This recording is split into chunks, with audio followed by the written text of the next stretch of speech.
کہ جو مانگنا ہو، چھوٹی سے چھوٹی چیز ہو، بڑی سے بڑی چیز ہو، اللہ سے مانگو۔ اور اسی طرح سے جب مدد مانگنا ہو، چاہے کتنے مشکل حالات میں ہو، پریشانیوں میں ہو، اپنے آپ کو تنہا اکیلا محسوس کرتے ہو، اللہ سے مدد چاہو۔ ایاک نعبد و ایاک نستعین کا اعلان اپنی زبانوں سے کیا کرو کہ پروردگار ہم تیری ہی عبادت کرنے والے، تجھ سے ہی مدد چاہنے والے۔ یہ عقیدے کو مضبوط کر لو۔ اور یہ بات یاد رکھیں، جب پیارے نبی صلی اللہ علیہ وسلم نے یہ تعلیمات دی، مانگو تو اللہ سے مانگو، مدد چاہو تو اللہ سے مدد۔ وہ اللہ سے مانگتے تھے، کیوں؟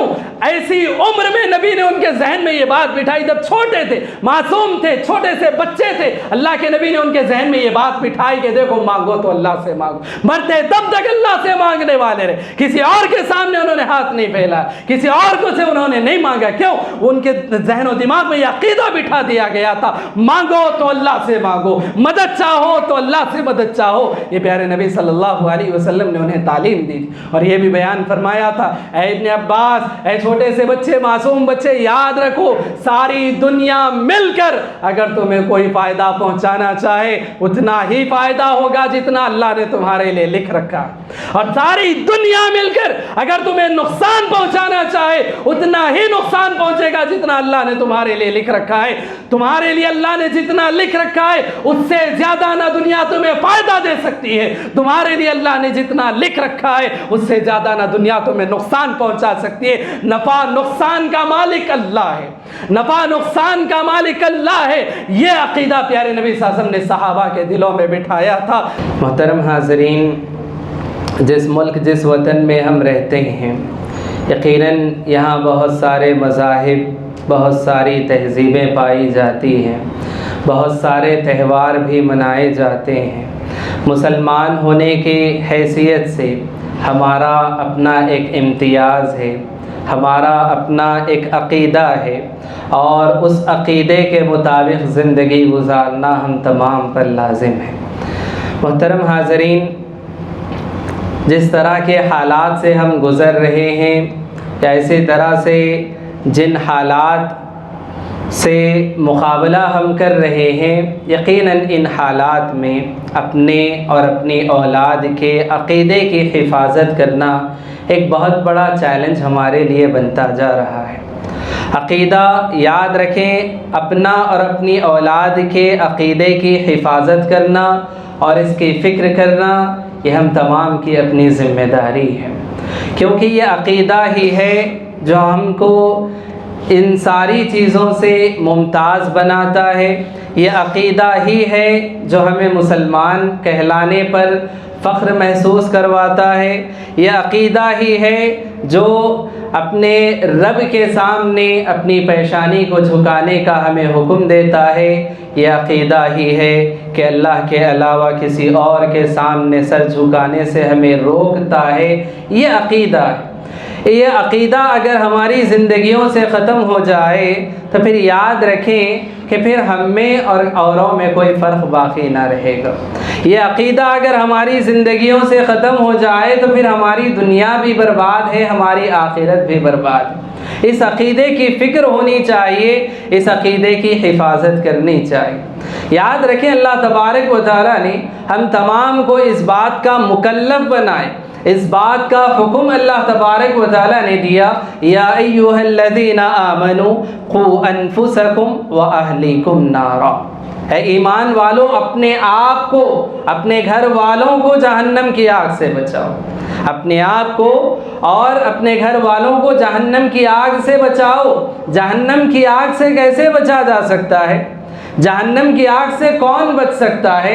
یقیناً ظاہر سی بات ہے کہ جو توحید پر قائم ہو، اللہ تبارک و تعالیٰ پر ایمان رکھتا ہو، ایمانیات کا پابند ہو، اسلامیات کا پابند ہو، وہ انسان جہنم کی آگ سے محفوظ رہے گا۔ اور وہ انسان جس کا عقیدہ بگڑ جائے، وہ انسان جس کے عقیدے میں شرک کی ملاوٹ ہو جائے، جہنم کی آگ سے کوئی چیز اس کو بچا نہیں سکتی۔ یاد رکھیں، جہنم کی آگ سے کوئی چیز اسے بچا نہیں سکتی، اور اللہ تبارک و تعالیٰ ایسے لوگوں کو معاف نہیں فرمائے گا، کیونکہ اللہ نے اعلان فرما دیا، ان اللہ لا یغفر ان یشرک بہ، شرک اللہ کے ساتھ کیا جائے اللہ معاف نہیں کرے گا۔ دیگر گناہیں اللہ اپنی رحمت سے، اپنی مغفرت سے چاہے تو معاف فرما دے۔ تو لہٰذا اس اعتبار سے ہم تمام کو اپنے اور اپنی اولاد، اپنی نسلوں کے عقیدے کی حفاظت کرنا اور اس کی فکر کرنا یہ ہم تمام پر لازم ہے، ضروری۔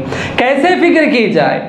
اپنی اور اپنی نسلوں کی عقیدے کی کیسے فکر کی جائے، کیسے حفاظت کی جائے؟ انبیاء اکرام علیہم السلام کی زندگیاں یقیناً ہمارے لیے آئیڈیل ہے، نمونہ ہے۔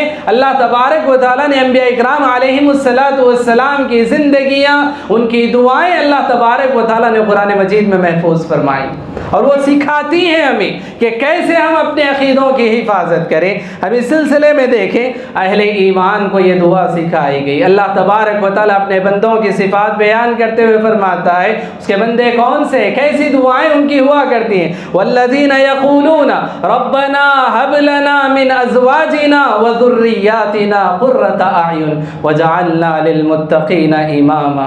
اللہ کے بندے اللہ سے دعا کرتے ہیں، یہ کہتے ہیں یقولون ربنا هب لنا من ازواجنا وذریاتنا قرۃ اعین، پروردگارا ہمیں ہماری بیویوں اور ہماری اولاد کو ہماری آنکھوں کی ٹھنڈک بنا، ہماری بیویوں اور ہماری اولاد کو، ہماری نسلوں کو ہماری آنکھوں کی ٹھنڈک بنا، وجعلنا للمتقین اماما، اور ہمیں متقیوں کا امام بنا، ہمیں متقیوں کا امام بنا۔ یہ اپنی نسلوں کے سلسلے میں دعا سکھائی گئی ہے کہ ہم اپنی اولاد کے سلسلے میں، اپنی آنے والی نسلوں کے سلسلے میں فکر کریں، دعا کریں اللہ تبارک و تعالیٰ سے کہ پروردگارہ ہماری نسلوں کو ہماری آنکھوں کی ٹھنڈک بنا اور ہمیں متقیوں کا امام بنا، نیک لوگوں کا، پرہیزگاروں کا ہمیں امام بنا۔ یہ دعائیں سکھائی گئیں۔ اور اسی طرح سے ہم دیکھیں ابو الانبیاء جسے کہا جاتا ہے حضرت ابراہیم علیہ السلام، حضرت ابراہیم علیہ السلام کون تھے؟ حضرت ابراہیم علیہ السلام، اللہ تبارک و تعالیٰ نے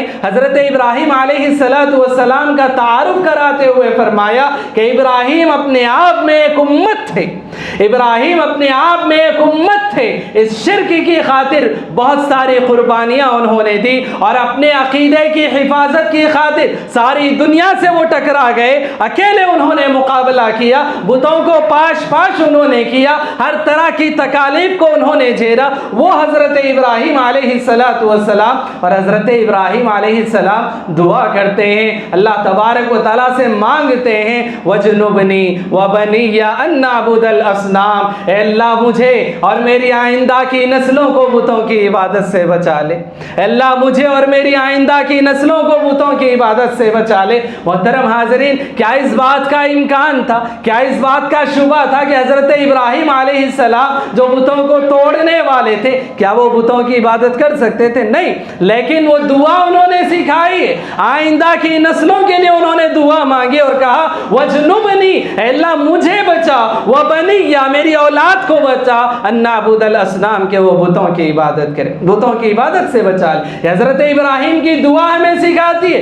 یاد رکھیں، آج اولاد کی تربیت کی فکر یا ان کے جو ہے عقیدوں کی فکر ہم کب کرتے ہیں؟ جب بچے بگڑ جائیں، ایسی طرح سے جو ہے بچوں کے عقائد میں بگاڑ پیدا ہو جائے تب۔ لیکن یہ دعائیں ہمیں سکھا رہی ہیں، یہ دعائیں ہمیں سکھا رہی ہیں کہ اولاد کے پیدا ہونے سے پہلے نہ صرف اولاد بلکہ اپنے آئندہ آنے والی نسلوں کے سلسلے میں اللہ سے دعائیں مانگتے رہو کہ پروردگارہ ہماری نسلوں کو عقیدے صحیحہ پر قائم رکھنا، اے اللہ ہماری نسلوں کے عقیدوں کی حفاظت کرنا، اے اللہ ہمارے نسلوں کے عقیدوں کی حفاظت فرما۔ یہ دعائیں پیغمبر مانگا کرتے تھے۔ یہ ہمارے لیے ایک نمونہ ہے، ایک آئیڈیل ہے کہ ہم اپنے لیے، اپنی اولاد کے لیے، اپنی آئندہ آنے والی نسلوں کے عقیدوں کی حفاظت کے لیے ہم اللہ تبارک و تعالیٰ سے دعائیں مانگیں۔ اسی طرح ہم دیکھیں حضرت ابراہیم علیہ السلام اور حضرت اسماعیل علیہ السلام دونوں مل کر اللہ تبارک و تعالیٰ کے گھر کی عبادت کرتے ہیں، کعبۃ اللہ کی تعمیر کرتے ہیں،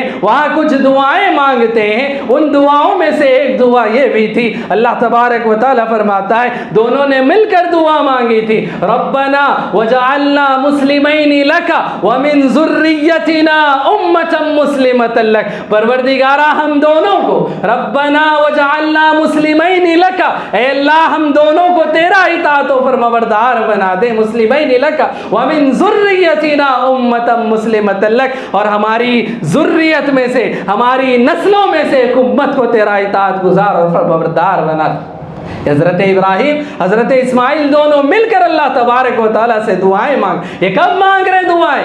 آئندہ کی نسلوں کے لیے. جو اولاد موجود ہے اس کے لیے نہیں, بلکہ اپنی آئندہ آنے والی نسلوں کے لیے پہلے سے دعائیں مانگ رہے ہیں. اسی لیے ہم دیکھیں حضرت ابراہیم نے دعا مانگی, حضرت اسماعیل نے دعا مانگی, اسی طرح سے حضرت اسحاق علیہ السلام اور ان کی اولاد کے سلسلے میں بھی یہ بات آتی ہے. حضرت ابراہیم علیہ السلام کے بیٹے حضرت اسحاق اور حضرت اسحاق علیہ السلام کے بیٹے حضرت یعقوب علیہ السلام. حضرت یعقوب علیہ السلام کی جب موت کا وقت قریب آیا, انہوں نے اپنی اولاد کو بلایا اور پوچھا ام کنتم شہداء اذ حضر یعقوب الموت اذ قال لبنیہ ما تعبدون من بعدی. اپنی اولاد کو جمع کر کے پوچھا میرے بعد تم کس کی عبادت کرو گے؟ ما تعبدون من بعدی, میرے بعد کس کی عبادت کرو گے؟ یاد رکھیں یہ اولاد کو تربیت کرنا ہے, یہ اولاد کے اپنے اولاد کو عقیدہ سکھانا ہے, کس کی عبادت کی جائے,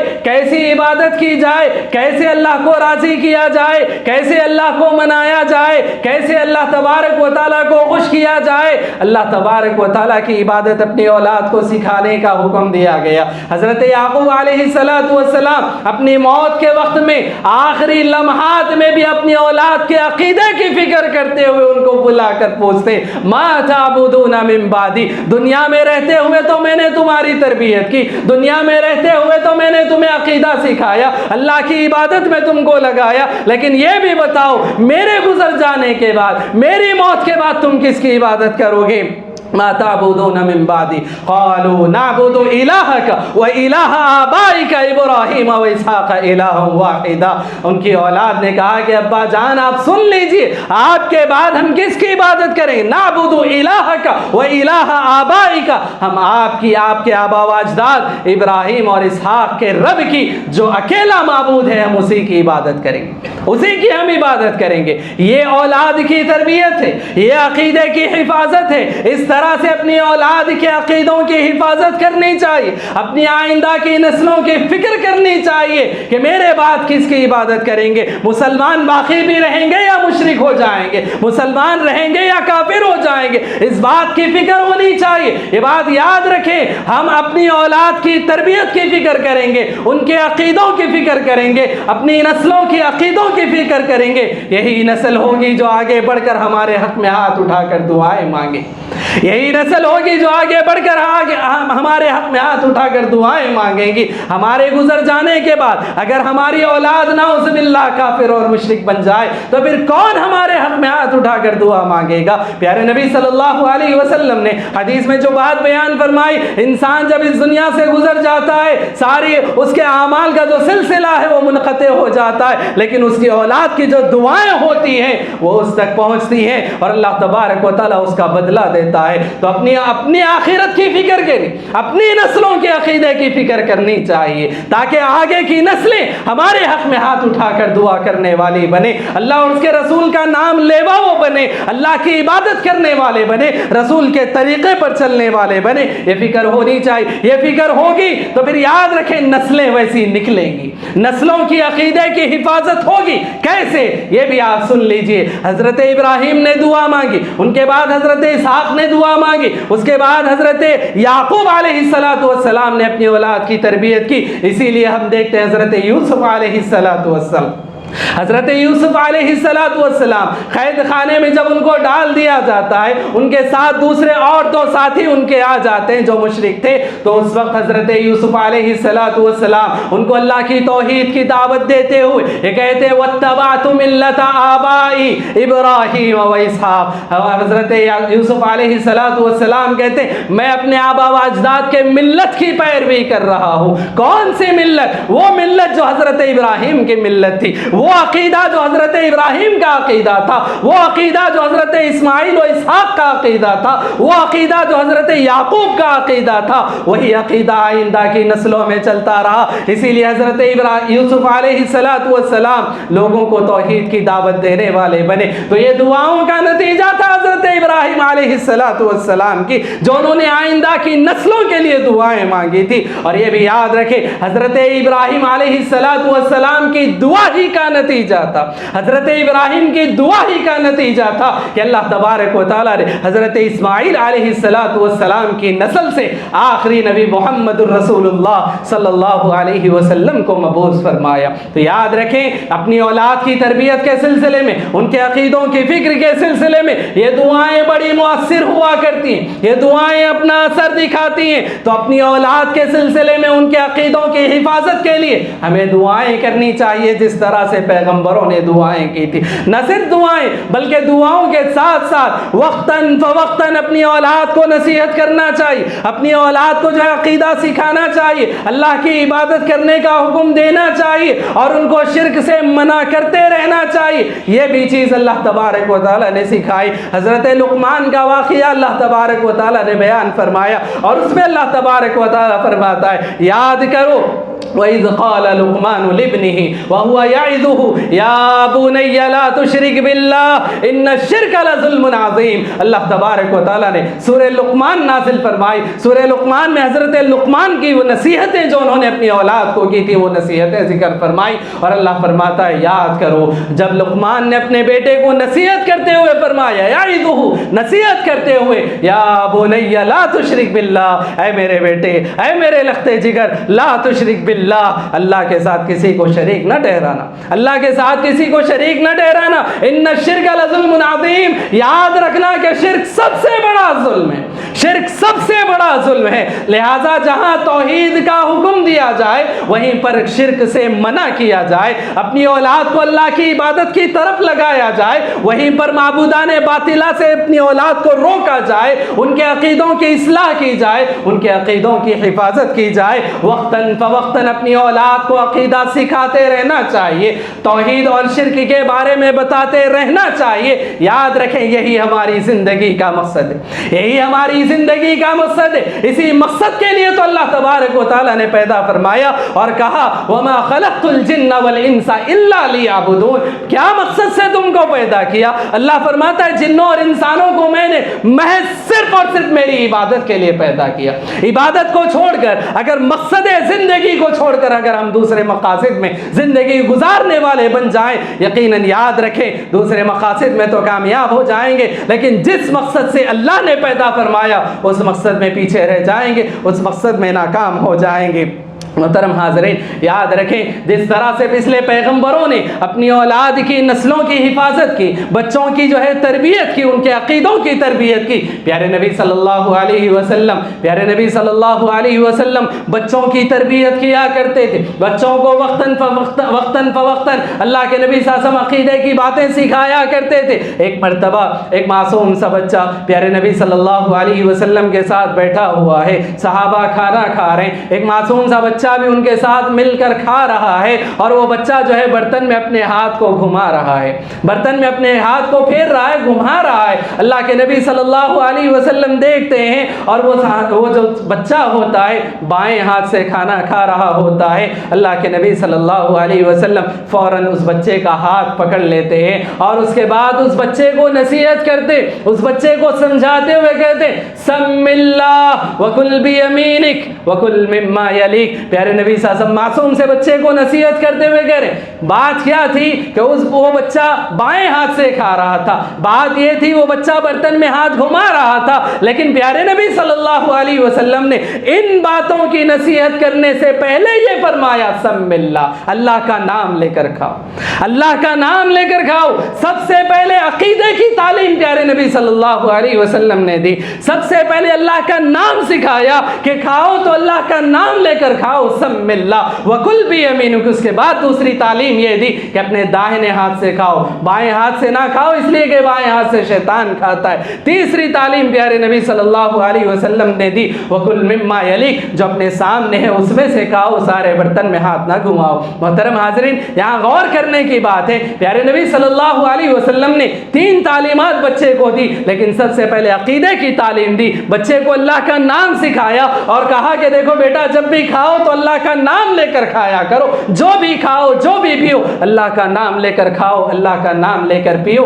یہ تعلیم آج ہم اپنے بچوں کو دینی چاہیے، یہ تعلیم آج ہم اپنے بچوں کو دینی چاہیے کہ کھاتے وقت بسم اللہ کہنا چاہیے، پیتے وقت بسم اللہ کہنا چاہیے، کپڑے پہنتے نکالتے وقت بسم اللہ کہنا چاہیے، گھر میں داخل ہوتے وقت بسم اللہ کہنا چاہیے، دروازہ بند کرتے وقت بسم اللہ کہنا چاہیے، ہانڈی برتن کو ڈھانپتے وقت بسم اللہ کہنا چاہیے۔ یہ بچوں کو تعلیم دینے کی ضرورت ہے۔ یاد رکھیں بچوں کو تعلیم نہ دیں گے بچے کیسے واقف ہوں گے، بچے کیسے عقیدے کو سیکھیں گے؟ یہ بڑے سمجھائیں گے تو بچے عقیدہ اپنا سیکھ پائیں گے، وگرنہ یاد رکھیں کہ بچے آج ہمارا معاملہ یہ دنیا میں ترقی کرتے جا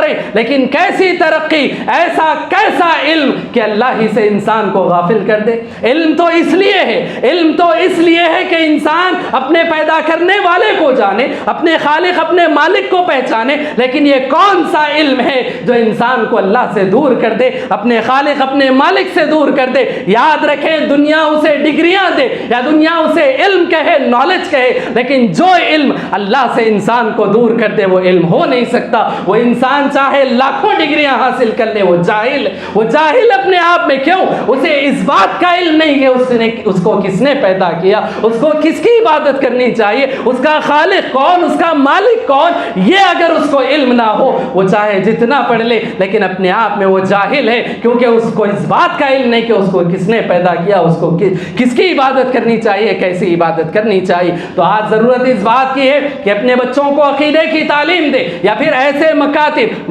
مساجد میں مدارس میں جہاں مکتب کی تعلیم ہوتی ہے وہاں مکتب میں بچوں کو روانہ کیا جائے، مکتب میں بچوں کو بھیجا جائے، اور اس طرح سے جو ہے چھوٹی چھوٹی تعلیمات بچے جب سیکھیں گے اپنے گھر میں ان چیزوں کو جو ہے نافذ کریں گے تو پھر یقیناً اس طرح سے گھروں کا ماحول اسلامی ماحول بنے گا۔ تو اس بات کی ہم تمام کو فکر ہونی چاہیے۔ اسی طرح سے ایک مرتبہ حضرت معاذ بن جبل رضی اللہ عنہ پیارے نبی صلی اللہ علیہ وسلم کے ساتھ تھے، گدھے پر سوار تھے۔ اللہ کے نبی صلی اللہ علیہ وسلم وقتاً فوقتاً بچوں کو عقیدے کی باتیں سکھایا کرتے۔ اسی طرح سے حضرت معاذ بن جبل رضی اللہ عنہ جو پیارے نبی صلی اللہ علیہ وسلم کے ساتھ تھے، اللہ کے نبی صلی اللہ علیہ وسلم نے فرمایا معاذ، حضرت معاذ کہتے ہیں لبیک و سعدیک یا رسول اللہ، اے اللہ کے رسول میں حاضر ہوں۔ اللہ کے نبی پھر نام لیتے، حضرت معاذ پھر کہتے ہیں لبیک و سعدیک، 3 مرتبہ یہی معاملہ ہوتا ہے۔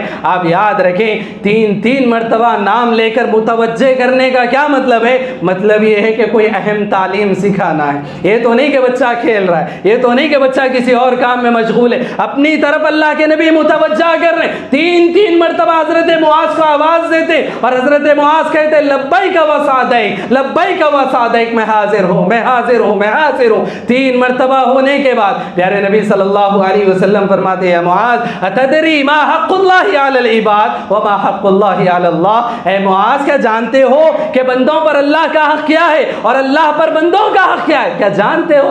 کتنی پیاری تعلیم پیارے نبی صلی اللہ علیہ وسلم نے دی۔ آج ہم میں سے کتنے ہیں جس کو یہ معلوم ہے کہ ہم پر اللہ کا حق کیا ہے اور اللہ پر ہمارا حق کیا ہے؟ کتنے ہم میں سے جانتے؟ پیارے نبی صلی اللہ علیہ وسلم بچوں کو سکھایا کرتے تھے، پیارے نبی صلی اللہ علیہ وسلم بچوں کو عقیدے کی تعلیم دیتے تھے۔ آج خود ہم نہیں جانتے کہ یہ عقیدے کی تعلیمات کیا ہے۔ پیارے نبی صلی اللہ علیہ وسلم نے فرمایا کہ اللہ کا بندوں پر یہ حق ہے کہ وہ اسی کی عبادت کرے اور اس کے ساتھ کسی کو شریک نہ کرے، اور بندوں کا اللہ پر یہ حق ہے کہ جو بندے اسی کی عبادت کرتے ہیں اور اس کے ساتھ کسی کو شریک نہ کرتے ہو ان بندوں کو عذاب نہ دے۔ یہ بندوں کا اللہ تبارک و تعالیٰ پر حق ہے۔ یہ تعلیم پیارے نبی صلی اللہ علیہ وسلم نے سکھائی بچوں کو، اللہ کے نبی صلی اللہ علیہ وسلم اس طرح کی تعلیمات سکھایا کرتے تھے۔ اسی طرح سے ایک اور مرتبہ حضرت ابن عباس رضی اللہ عنہ، حضرت عبداللہ ابن عباس رضی اللہ عنہ، یہ پیارے نبی صلی اللہ علیہ وسلم کے چچیرے بھائی تھے لیکن عمر میں چھوٹے تھے، معصوم سے بچے تھے۔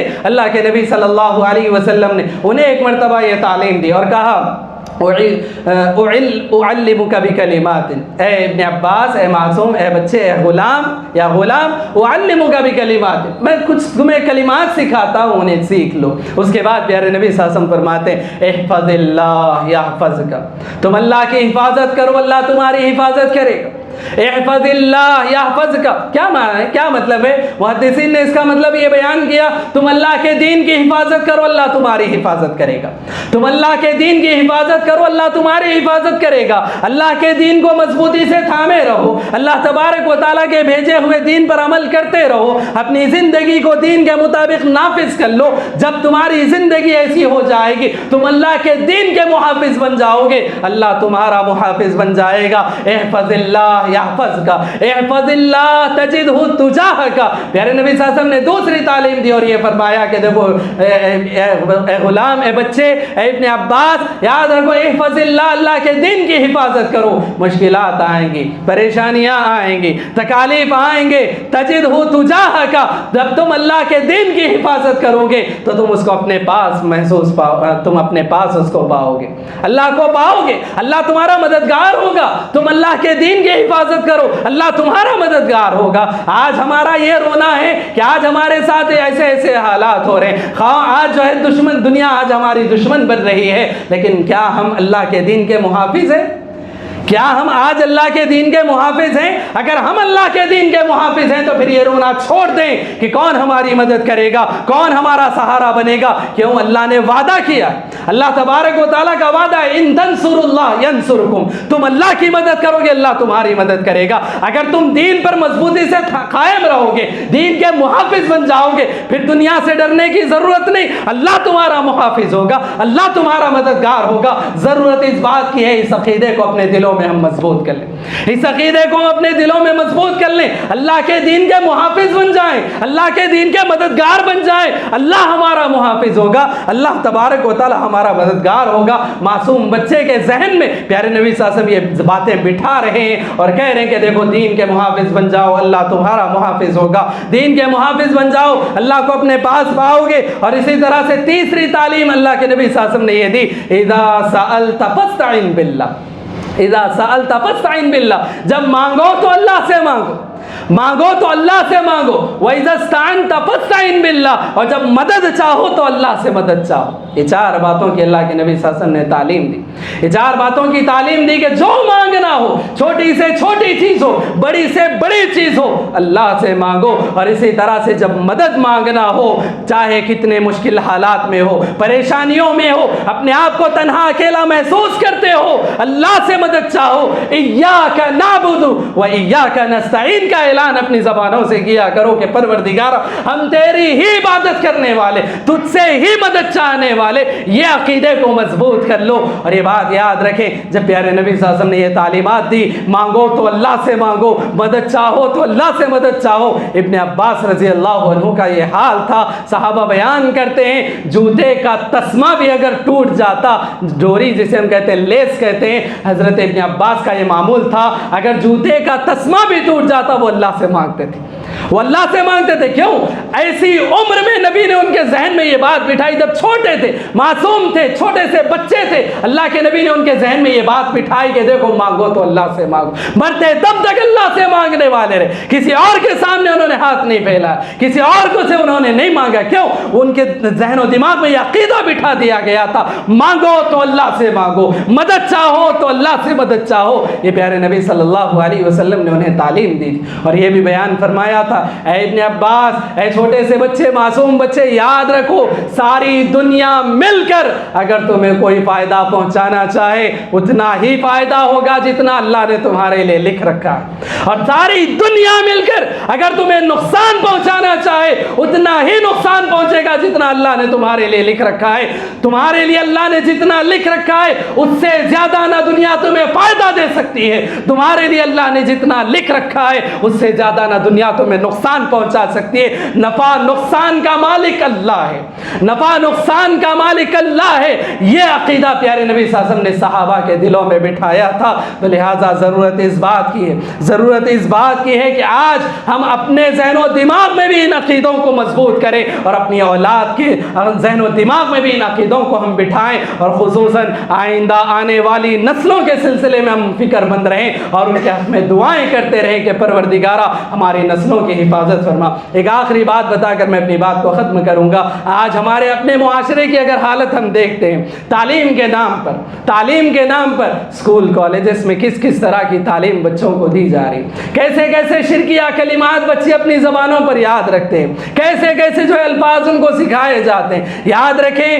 اسکول کالج میں ڈال کر ہم یہ نہ سمجھ بیٹھیں کہ ہم نے اپنی ذمہ داری کو پورا کر دیا، یہ نہ سمجھ بیٹھیں کہ ہم نے اپنے فرض کو پورا کر دیا۔ نہیں، بچوں کے عقیدے کی حفاظت کرنا، ان کو عقیدے کی تعلیم دینا، یہ ہماری اپنی ذمہ داری، یہ ہماری اپنی ذمہ داری ہے۔ بچہ چاہے پڑھے جہاں چاہے پڑھے، لیکن اس کے عقیدے کی ذمہ داری آپ کی بنتی ہے، والدین کی بنتی ہے، اس کے سرپرستوں کی بنتی ہے۔ اور اگر والدین اور سرپرست جو ہے اپنے بچوں کے عقیدوں کی حفاظت نہ کریں تو پھر یاد رکھیں کل قیامت کے روز اللہ تبارک و تعالیٰ کے پاس وہ گنہگار ہوں گے، اللہ تبارک و تعالیٰ ان کی پکڑ فرمائے گا، کیونکہ اللہ نے حکم دیا خو انفسکم و اہلیکم نارا، اپنے آپ کو اور اپنی اہل و عیال کو جو ہے جہنم کی آگ سے بچاؤ۔ اس چیز کی ہمیں فکر کرنی چاہیے۔ رب العالمین سے ہم دعا کرتے ہیں کہ رب العالمین ہم تمام کو اللہ اور اس کے رسول کے احکام و فرامین کے مطابق زندگی گزارنے کی توفیق عطا فرمائے۔